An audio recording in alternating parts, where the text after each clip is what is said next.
जय सिया राम। मैं आचार्य राजेश श्री राम जन्मभूमि अयोध्या से प्रिय दर्शकों प्रस्तुत हूँ आप सबके समक्ष वर्ष 2025 का वार्षिक राशिफल लेकर के। इन 12 महीनों में हमारे साथ क्या होने वाला है, ग्रहों की क्या दशाएं हैं। थंबनेल में आपने पढ़ा होगा, वो होगा जो आपने कभी सोचा न था। बिल्कुल सच बात है कि इस वर्ष वही होगा जिसकी आपने कल्पना नहीं की थी। ये सकारात्मक भी होगा और नकारात्मक भी होगा। कुछ ऐसी शानदार घटनाएं घटेगी जो आपने कभी उसके बारे में सोचा ना था, लेकिन कुछ नकारात्मक घटनाएं भी प्रतीक्षा करेंगी जिसके बारे में आपने अभी तक कल्पना न की थी।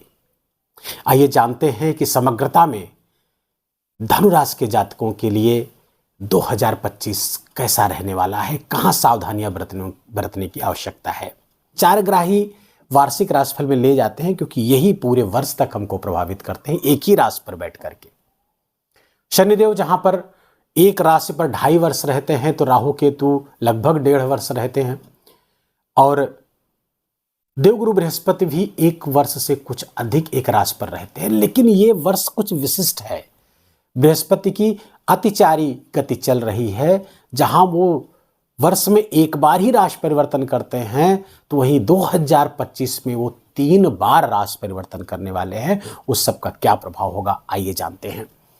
धनु राशि के जातकों के लिए 29 मार्च 2025 को अंतरिक्ष में एक विशिष्ट घटना घटने जा रही है, और वो होगा शनि का राशि परिवर्तन। ठीक 30 वर्ष बाद शनिदेव मीन राशि पर जा रहे हैं। अभी तक वो पिछले 2.5 वर्ष से कुंभ राशि पर, अपनी मूल त्रिकोण राशि पर विराजमान थे। 29 मार्च को ये ट्रांजिट करेंगे और चले जाएंगे मीन राशि पर, और मीन राशि आपका चतुर्थ भाव है, और चतुर्थ भाव राशि से चतुर्थ जब शनि गोचर करता है तो शनि की ढैया चलती है, उसे शनि की ढैया कहते हैं। 7.5 की तरह ही फलदायी होती है, 7.5 की तरह ही परेशानियां, मुश्किलें, टेंशन, तनाव देता है। अभी तक धनु राशि के जातकों के लिए उनके पराक्रम स्थान पर शनिदेव विराजमान हैं। 29 मार्च तक विराजमान रहेंगे। 2025 के प्रारंभ के 3 महीने अभी शनिदेव अच्छे परिणाम मार्गी हैं, और आपके तृतीय स्थान पर विराजमान है। तृतीय स्थान पर शनिदेव राजयोग कारक होते हैं। तृतीय षष्ठे एकादशे शनि राजयोगो प्रचच्छते, शास्त्रों में कहा गया है। तो ये राजयोग दे रहे हैं, पराक्रम पुरुषार्थ को बढ़ाए हुए हैं, और जिसके कारण से आपका भाग्य भी जागृत है। आपके अपने पराक्रम से, आपके अपने पुरुषार्थ से शनिदेव आपके भाग्य को भी जगा रहे हैं, आपके ड्राइव को बढ़ा रहे हैं, इनिशिएटिव्स को बढ़ा रहे हैं, आपके पराक्रम को, आपके पुरुषार्थ को जबरदस्त तरीके से वहां से आपको लाभ दे रहे हैं। शनिदेव जब अभी वक्री थे तब ये थोड़ा सा विपरीत परिणाम दे रहे थे धनुराशि के जातकों को, जिसमें तमाम स्वास्थ्य संबंधी समस्याएं भी शनि की वक्र गति रहते हुए धनुराशि के जातकों को झेलनी पड़ी। कुछ आर्थिक समस्याएं भी आई, समाज में, मान सम्मान में, माता पिता, माँ के स्वास्थ्य में परेशानियां उन्होंने दी। लेकिन जब से मार्गी हुई हैं और ये 29 मार्च तक ये मार्गी रहेंगे और इसी राशि पर रहे तो बहुत अच्छा है यहाँ पर। और उनकी 10वीं दृष्टि यहाँ पर रहते हुए आपके द्वादश स्थान पर पड़ेगी। द्वादश स्थान फॉरेन का है स्थान, और जब तृतीय बैठ करके द्वादश दृष्टि पड़ती है तो ये लाभकारी होती है। विदेश से जुड़ करके विशेष लाभ देते हैं, लेकिन कुछ खर्चे बढ़ा देते हैं, एक्सपेंसेज आपके बढ़ जाते हैं इस कारण से भी, क्योंकि यहाँ पे गुरु की भी दृष्टि पड़ रही है आपके द्वादश स्थान पर 29 मार्च तक, और शनि की भी दृष्टि पड़ रही है। तो जिसके कारण से खर्चे बढ़े हुए हैं, कुछ स्वास्थ्य संबंधी खर्चे करना पड़ रहा है आपको, दवाइयों पर खर्चा करना पड़ रहा है, स्वयं के ऊपर भी, अपने परिजनों के ऊपर भी, तमाम तरीके की इस तरह की समस्याएं हैं। भाई बहनों को जीवन में स्थान के आधार पर देखेंगे थोड़ा सा समस्याएं यहाँ पर देते हुए दिख रहे हैं। शनि की तीसरी दृष्टि आपके संतान भाव पर पड़ रही है, तो संतान भाव पे और अपने अच्छी राशि पर बैठकर, अपने अच्छे घर पर बैठकर यहाँ देख रहे हैं, तो संतान का सुख यहाँ पर बैठकर देते हुए दिख रहे हैं। 7वीं दृष्टि से आपके भाग्य स्थान की, जिसकी चर्चा मैं कर चुका हूं। लेकिन 29 मार्च को जब ढैया प्रारंभ होगी तो शनिदेव चतुर्थ पर आएंगे, और चतुर्थ पे 29 मार्च से लेकर 18 मई तक राहु और शनि की युति होगी आपके चतुर्थ भाव पर। 18 मई को राहु भी स्थान परिवर्तित करके आपके तृतीय स्थान पर चले जाएंगे, तो ये राहु शनिवत प्रभाव देने लगेंगे आपके तृतीय स्थान पर। राहु भी राजयोग कारक हो जाएंगे। लेकिन 18 मई तक, 29 मार्च से 18 मई तक चतुर्थ स्थान पर शनि राहु का ये योग अच्छा नहीं है। इसमें कई तरह की समस्याएं दे सकते हैं। सामाजिक समस्याएं, सोसाइटी में मान सम्मान, घर में, सब में समस्याएं देंगे। मित्रों से छलावा, धोखा, छल प्रपंच आपके साथ हो सकता है। भूमि संबंधी कोई विवाद आपका हो सकता है। कोई खरीद फरोख्त कर रहे हैं भूमि का, तो इस बीच आपको बहुत सावधान रहने की आवश्यकता है। डेट को नोट करते चलिए, 29 मार्च से 18 मई तक। इस बीच कोई फोर्जरी आपके साथ हो सकती है। ना दूसरों के साथ करें, ना ही आप अपने साथ होने दें। इतना अलर्ट रहना है आपको। कागजी कार्रवाइयों पे, पेपर्स वर्क पे आप बहुत अलर्ट रह करके उस पर सिग्नेचर आदि करेंगे, समझ करके पूरी तरह, क्योंकि ये थोड़ा सा हम और माँ के स्वास्थ्य में भी गंभीर समस्याएं देने वाले हैं। कब से? 29 मार्च से 18 मई तक। शनि की तीसरी दृष्टि यहाँ पर पड़ेगी आपके। हाँ, उसके बाद 18 मई के बाद में जब राहु यहाँ गोचर, शनि यहाँ अकेले बैठेंगे। चतुर्थ का शनि भाइयों बहनों अच्छा नहीं है, और ये चूंकि ढैया भी चला रहे हैं, तो ये थोड़ा सा परेशानियां बढ़ाने वाले होंगे धनुराशि के जातकों के लिए। परेशानियां, धनुराशि अगर जरा पीछे जाकर देखें तो 7.5 में जो परिणाम मिले हुए होंगे वही समस्या। कार्य क्षेत्र में समस्याएं आ सकती हैं। कहीं सरकारी नौकरी करते हैं तो बहुत सजग होकर के अपनी नौकरी करिए। प्राइवेट नौकरी करते तो वहाँ भी बहुत सजग होने की सजग होने की ज़रूरत है, अन्यथा कुछ समस्याएं वहाँ पर आ सकती है। बॉसेस से, अधिकारियों से मनमुटाव हो सकता है। कुछ षड्यंत्र आपके खिलाफ हो सकता है आपके कार्यस्थल पर। इन सब से आपको सावधान रहना है। कितने दिन तक? पूरे 2.5 वर्ष तक आपको सावधान रहने की आवश्यकता है। शनि तीसरी दृष्टि से आपके छठे स्थान को देखेगा, ये अच्छी दृष्टि हो जाएगी। तीसरी दृष्टि छठे स्थान को देखेंगे तो यहाँ पे रोग, ऋण, शत्रु से मुक्ति दिलाने वाले होंगे। रोग से भी मुक्ति दिलाएंगे और ऋण से भी मुक्ति मिलाएंगे। कोई ऋण वगैरह आपने ले रखा है तो आपको अपने पुरुषार्थ इस तरह अच्छे करने चाहिए, इतने अच्छे तरीके से अपने धन का मैनेज करना चाहिए जिससे आपके ऋण समाप्त हो जाए। शत्रुओं पर आप हावी रहेंगे। कोर्ट कचहरी के मुकदमे अगर कोई है धनुराशि के जातकों के, तो भी निपटते हुए दिख रहे हैं 29 मार्च के बाद में। अब तीसरी दृष्टि प्रतियोगी परीक्षा।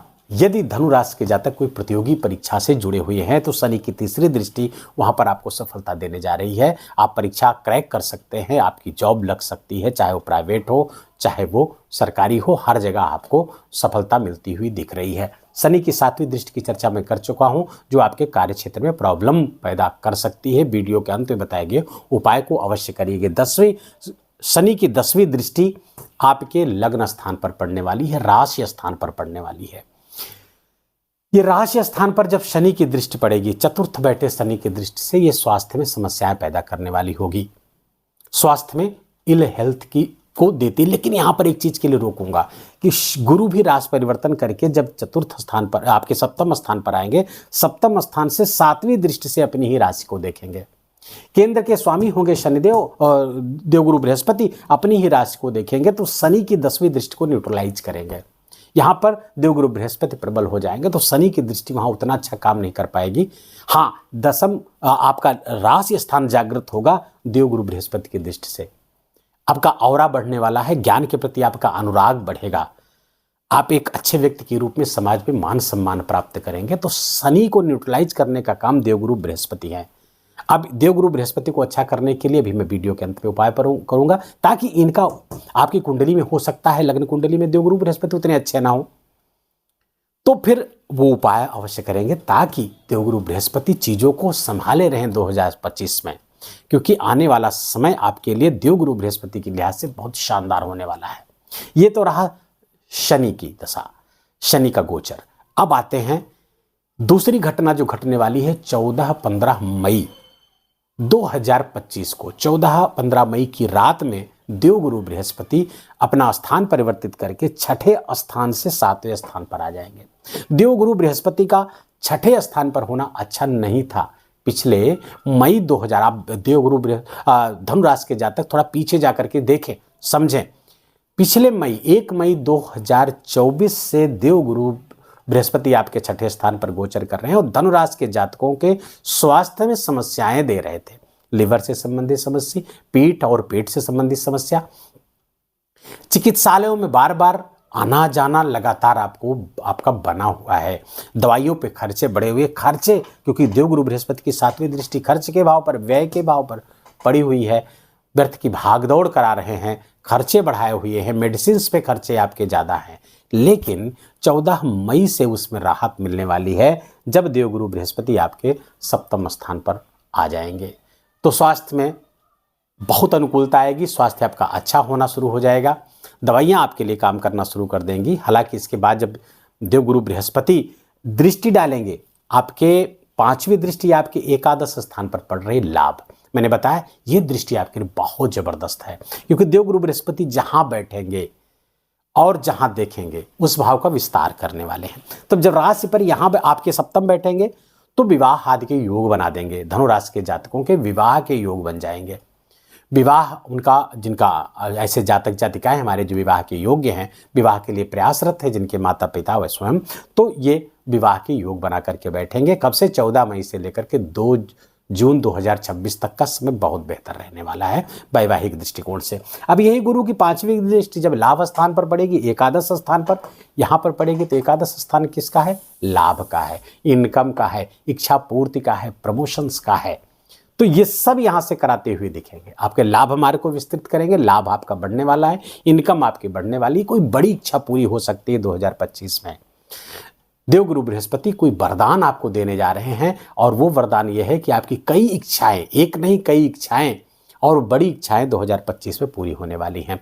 धन संबंधी समस्या का तो समाधान बिल्कुल करते हुए दिख रहे हैं, क्योंकि धन आगमन आपका बढ़ रहा है। देवगुरु बृहस्पति की 7वीं दृष्टि आपके राशि स्थान पर पड़ रही है, जिसकी चर्चा हमने की है। व्यक्तित्व आपका अच्छा बनेगा, स्वास्थ्य अच्छा होगा, और चूंकि स्वास्थ्य के ही स्वामी है, राशि के स्वामी होकर के सप्तम बैठ करके राशि को ही देखेंगे, तो हेल्थ में बहुत बेटरमेंट आने वाला है आपके लिए। कोई समस्या आपको थी तो उस समस्या से आपको निजात मिलने वाला है। व्यक्तित्व आपका बहुत शानदार होने वाला है। आप जहां से जिस संस्था से जुड़ेंगे, जिस व्यक्ति से जुड़ेंगे, जहां से जुड़ेंगे, उस संस्था का महत्व बढ़ जाएगा धनुराशि के जातकों के लिए। और देवगुरु बृहस्पति यहां से आपके पराक्रम भाव को देखेंगे। कुंभ राशि पर उनकी दृष्टि 9वीं पड़ने वाली है। 9वीं दृष्टि बहुत महत्वपूर्ण होती है देवगुरु बृहस्पति की। तो पराक्रम स्थान पर जब पड़ेगी, तो इस पराक्रम स्थान पर राहु वहां पर विराजमान होंगे 18 मई से। तो राहु और गुरु की दृष्टि आमने सामने होगी। राहु की 5वीं दृष्टि गुरु पर और गुरु की 9वीं दृष्टि राहु पर। फलतः धर्म कर्म में रुचि बढ़ने वाली है आपकी। भाग्य का अभिवर्धन भी यहाँ पे करेंगे, क्योंकि देवगुरु की 9वीं दृष्टि भाग्य है। अब ये भाग्य भाई बहनों के लिए बहुत फायदेमंद हो जाएगा। गुरु की ये दृष्टि भाई बहनों के भाग्य को जागृत करने वाली होगी, खासकर आपके छोटे भाई बहन, उनके भाग्य को जागृत करने वाली होगी। आपका पराक्रम पुरुषार्थ बढ़ेगा, आपका ड्राइव बढ़ने, आपका इनिशिएटिव्स, अच्छे इनिशिएटिव्स लेंगे, अच्छे निर्णय लेंगे, वो बहुत अच्छा। और राहु यहाँ पर राजयोग कारक होकर बैठा हुआ है, तो ऐसे लोग जो सोशल मीडिया इन्फ्लुएंसर हैं उनके लिए भी बहुत शानदार, क्योंकि राहु सोशल मीडिया का कारक है, 3य स्थान पर जाएगा। तो फिर सोशल मीडिया से जो लोग जुड़े हुए हैं, सोशल मीडिया इन्फ्लुएंसर हैं, उनके लिए ज़बरदस्त, यूट्यूबर हैं, फेसबुक पे काम करते हैं, इंस्टाग्राम पे काम करते हैं, या अन्य किसी माध्यम पे काम करते हैं, उन सब से आपको विशेष लाभ होने वाला है। और 18 मई से लगातार 1.5 वर्ष तक की बहुत अच्छी स्थिति आपको देंगे। देवगुरु बृहस्पति उसमें मदद करते हुए दिख रहे हैं। अब देवगुरु बृहस्पति क्या है? स्किल। देवगुरु बृहस्पति है समझदारी। देवगुरु बृहस्पति क्या है? योग्यता। तो अपनी योग्यता को बढ़ाना होगा, उसको अपग्रेड करना होगा, तो आपको विशेष लाभ होगा। देवगुरु बृहस्पति की इन दृष्टियों की देवगुरु बृहस्पति अतिचारी हैं, उसको भी जरा देख ले। अब यहां पर देवगुरु बृहस्पति अक्टूबर में 18 अक्टूबर को देवगुरु बृहस्पति अतिचारी गति करते हुए आपके अष्टम स्थान पर गोचर कर जाएंगे। दूसरा गोचर होगा देवगुरु बृहस्पति का 2025 में। कर्क राशि पे जाएंगे, उच्च के होंगे, अष्टम स्थान पर बैठेंगे। अष्टम स्थान पर देवगुरु बृहस्पति का जाना अच्छा नहीं है। 50 दिन के लिए यहाँ पर विराजमान रहने वाले हैं, 5 दिसंबर तक।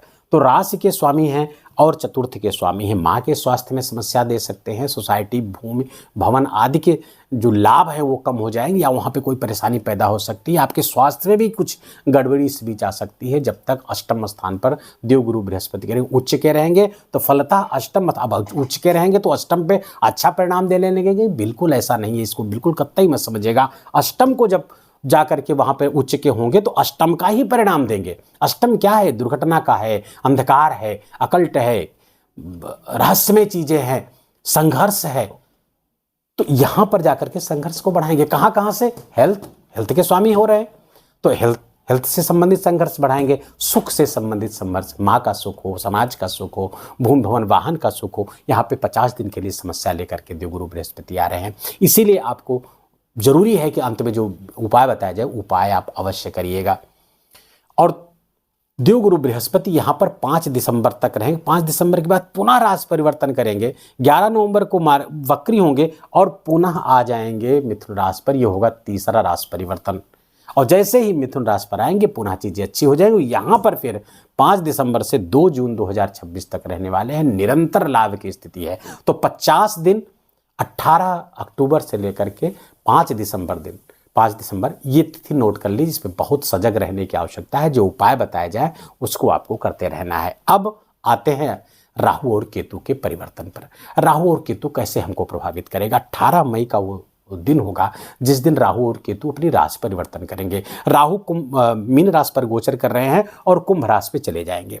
कुंभ राशि राहु की भी मूल त्रिकोण राशि है, शनि की भी मूल त्रिकोण राशि है, राहु की भी मूल त्रिकोण राशि है। तो पराक्रम स्थान पर जाएंगे, पराक्रम पुरुषार्थ बढ़ा देंगे।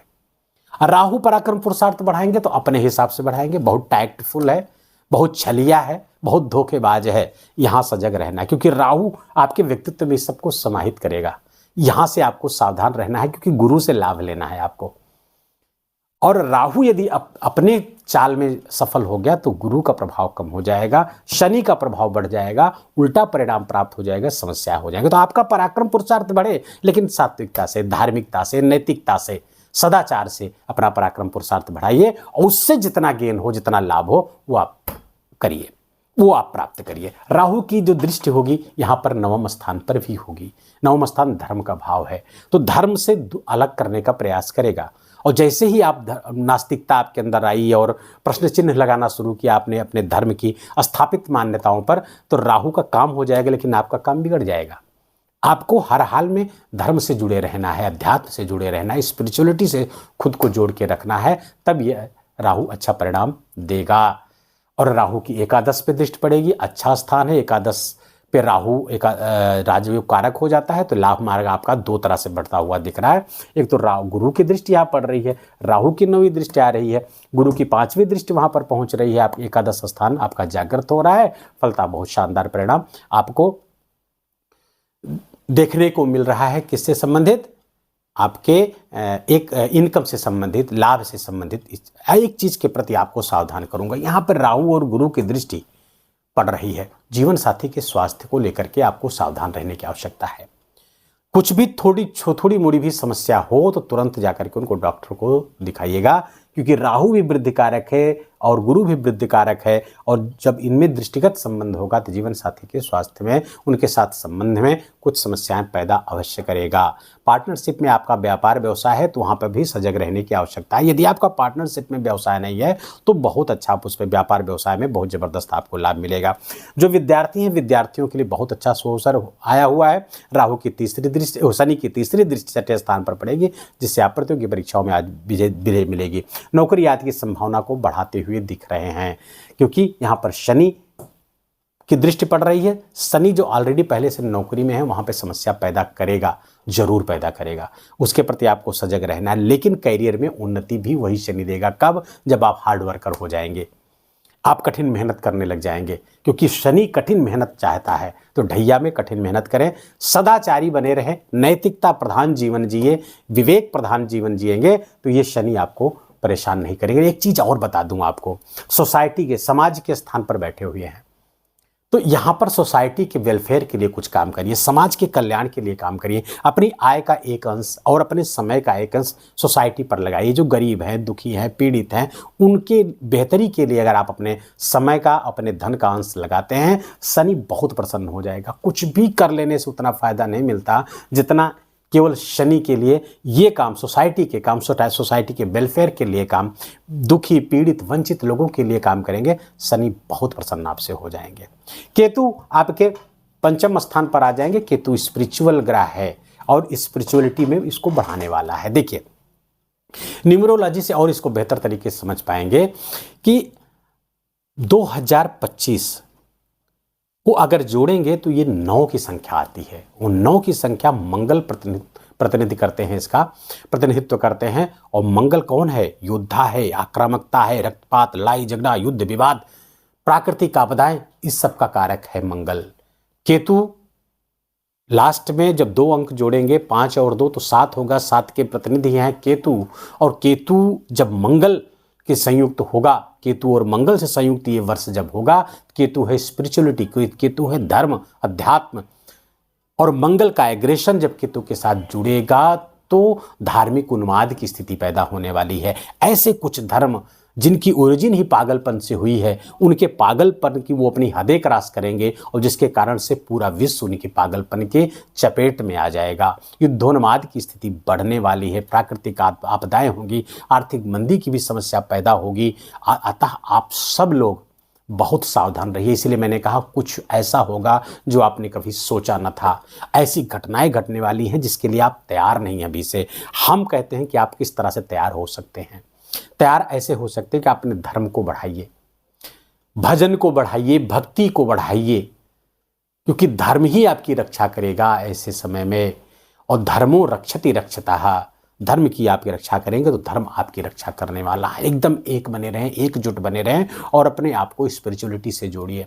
निरंतर मंत्र जाप, नाम जप, मंत्र जप, नाम जप, मंदिर आना जाना, ये निरंतर का क्रम बना लीजिए, सत्संग का क्रम बना लीजिए। इसी से आपकी रक्षा होने वाली। बाकी अपने धन को बचाइए, अपने धन को रोकिए, अपव्यय, धन का अपव्यय होने से रोकिए, अन्यथा फिर मुश्किल में पड़ सकते हैं। क्योंकि यही दोनों काम आने वाले हैं। आने वाले 2025 और 2026 में भविष्य मालिका नामक ग्रंथ में जो भविष्यवाणी की गई है वो 2025 और 26 में ही घटित होने वाली है। इसलिए बहुत सतर्क, बहुत सावधान रहने की आवश्यकता है।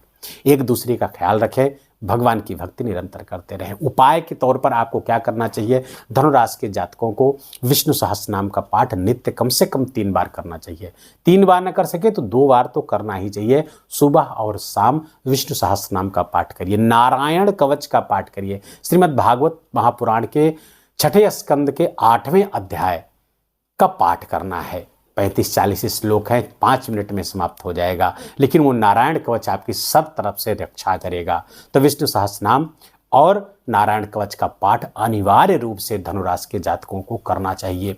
और तीसरा उपाय है हनुमान जी की, क्योंकि ढैया चल रही है, शनि का भी दुष्प्रभाव आता हुआ दिख रहा है। हनुमान जी की उपासना करते रहें, हनुमान जी का दर्शन करते रहें। शनिवार को पानी वाला नारियल, 1 जनेऊ, यज्ञोपवीत जिसे कहते हैं, और पीला सिंदूर और चमेली का तेल, और हो सके तो गुड़ और चना, इतनी चीज़ें हनुमान जी को अर्पित हर शनिवार को अर्पित करते रहेंगे तो शनि का प्रभाव बहुत कम हो जाएगा। ढैया का प्रभाव आपके लिए नगण्य हो जाएगा। हनुमान चालीसा 7 बार या 11 बार अवश्य पढ़ते रहे। सुंदरकांड का पाठ कर सके तो उसको भी करिए। जितना आप कर सकते हो उतना आप करिए, इससे आपको सर्वत्र मंगल होगा। खूब खूब आपको हनुमान जी का आशीर्वाद, हमारे रामलला का आशीर्वाद खूब खूब प्राप्त हो। आपको जीवन में आपके सर्वत्र मंगलमय वातावरण बने, ऐसी मंगल कामना के साथ में इस वीडियो के ही विराम देते हैं। वीडियो आपको अच्छा लगा हो, आपके काम का लगा हो, मेरा बोलना आपका सुनना दोनों लोगों का समय यदि सार्थक हुआ हो तो कृपा करके वीडियो को लाइक करिएगा, अपनों के साथ शेयर करिएगा, और कमेंट में जाकर के भगवान का कोई अत्यंत प्यारा नाम या जय सिया राम अवश्य लिखें। इसको लिखना मत भूलिएगा, मेरा विशेष निवेदन, विशेष आग्रह आप सबसे। चैनल पर नए हैं तो इसको सब्सक्राइब कर लीजिए, बेल आइकन की घंटी दबा लीजिए। प्लीज़ अपना बहुत बहुत ख्याल रखिए, अपनों का ख्याल रखिए, माता पिता की खूब सेवा करके उनका आशीर्वाद लीजिए। जय जय सिया राम।